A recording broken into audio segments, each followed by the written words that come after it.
Hello everyone. सो अब हम start करेंगे एक्टिवेटेड सेल्स प्रोसेस के previous year question of 1 marks. Start करते हैं। फर्स्ट क्वेश्चन है वो हमारा activated sludge aerated sludge in the aeration unit. Aerated sludge आपका जो एरिएटेड किस में प्रोवाइड किया जाता है तो माइक्रो ऑर्गेनिज्म के लिए प्रोवाइड किया जाता है ना, तो ये गलत है। Sludge settled in humus tank तो रहता ही नहीं है। Sludge in the sedimentation secondary tank after aeration and rich in microbial masses.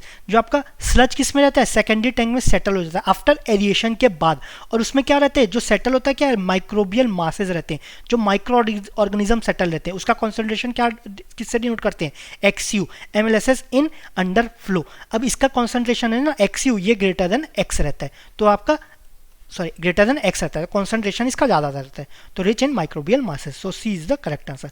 Last declare sludge in secondary tank after aeration and rich in nutrients. Rich in nutrients mean rich in microbial masses रहते हैं। C is the correct answer. Next है आपका chlorine is sometimes use in sewage treatment, किस लिए, to avoid fluctuation, to increase biological activity of bacteria, to avoid bulking of activated sludge, to help in Greece separation तो ये तो आपका skimming tank से करते हैं, है ना। Okay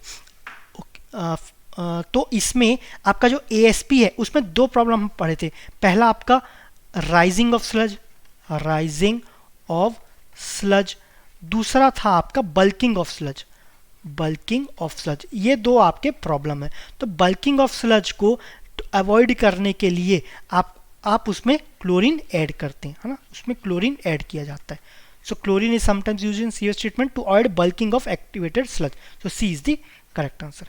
next question, critical factors of the activated sludge treatment process are maximum hourly flow rate, maximum and minimum flow rate, maximum hourly flow rate and maximum daily organic load, maximum hourly rate and minimum daily organic load। ठीक है, अब जब activated sludge है उसमें हम Q भी important है, अब आपका उसका कॉन्सेंट्रेशन भी इंपॉर्टेंट है, BOD भी इंपॉर्टेंट है, तभी तो दोनों मिलके आपका टोटल आपका BOD कितना ये पता चलता है ना। तो Q भी इंपॉर्टेंट है, YI भी इंपॉर्टेंट है। दोनों किस में आ रहा है, आपका फ्लो रेट इसमें भी आ रहा है, ऑर्गेनिक लोड तो आपका C और D में होगा।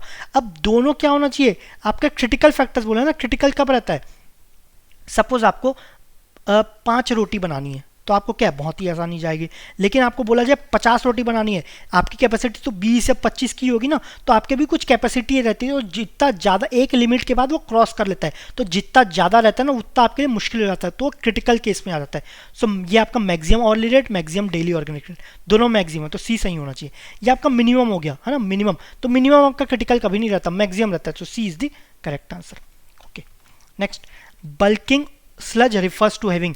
अब जो स्लज होता है वो बल्किंग ऑफ स्लज होता है कौन से कंडीशन में रहता है, जब F/M food to mass ratio is less than 0.3 day inverse.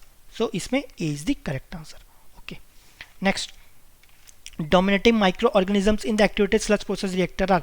अब जो माइक्रो ऑर्गेनिज्म है, अच्छा ऑप्शन देख लेते पहले, aerobic heterotroph, anaerobic heterotrophs, autotrophs, micro फोटोट्रॉफ्स।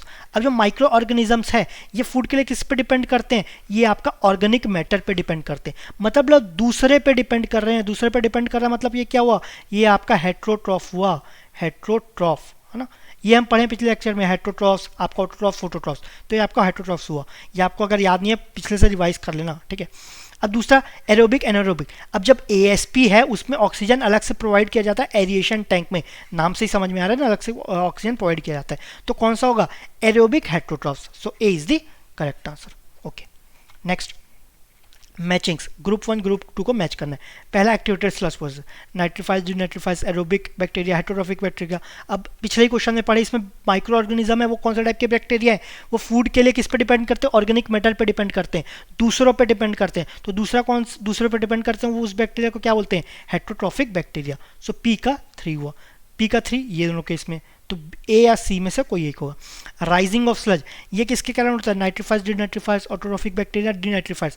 So rising of sludge को अगर आपको इंप्रूव करना है तो पहला आपका क्लोरिनेशन है, दूसरा डिनाइट्रीफाइड्स है ना, तो ये आपका Q हो गया, Q का 4, तो ये आपका 4।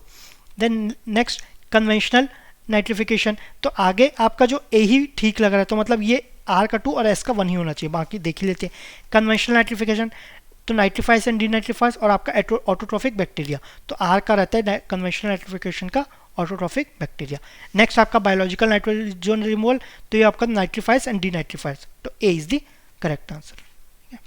Next, the most important type of species involved in the degradation of organic matter in the case of activated sludge process. Degradation of organic matter मतलब इसको कंज्यूम किया जा रहा है, कौन कंज्यूम करता है? माइक्रो ऑर्गेनिज्म कंज्यूम करता है। ओके, ऑप्शन में क्या? Heterotrophs, autotrophs, heterotrophs, prototrophs, photo autotrophs. अब माइक्रो ऑर्गेनिज्म कौन से रहते हैं? जो ऑर्गेनिक मैटर दूसरे पे डिपेंड करते हैं, फूड के लिए दूसरे पे डिपेंड करते हैं, मतलब heterotrophs. So B is the correct answer. So 1 marks में इतना ही था। Thank you very much.